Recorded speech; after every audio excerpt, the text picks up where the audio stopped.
Thank you, Kristen. And turning to other news, pro-Palestinian protests continue into their second day at UMass Amherst. Students there demanding the university change its stance on the ongoing war overseas, as well as cut ties with certain organizations they say benefit from war. Western Mass News reporter Maria Wilson is live for us in Amherst after she spoke with students. And Maria, what are they telling you?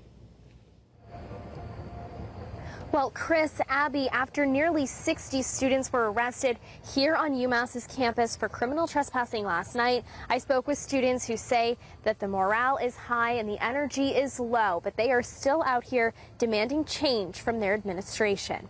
More than 2 weeks after Hamas's initial attack on Israel, hundreds of UMass students protesting amid the ongoing war, calling for a ceasefire in Israel. Today, a few dozen students stood outside Whitmore Hall compared to yesterday when more than 500 students and faculty held signs, chanted, and protested against Israel's siege of Gaza, and also called for the university to cut ties with companies like Raytheon, who they say profit off of war.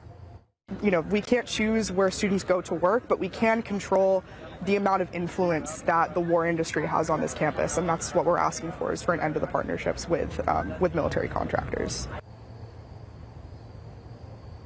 She says a group of negotiators met with Chancellor Javier Reyes to discuss their demands, but they left that conversation disappointed after Chancellor Reyes did not agree with their requests. Last night, a spokesperson from the university telling us in a statement the protesters' specific demands do not align with the university's publicly stated positions and policies. Hawks and other students say that between last night and tonight, they have spent many hours here on campus, and they're not sure how much longer this will last, but she does say that she's willing to work with administration to come up with a solution.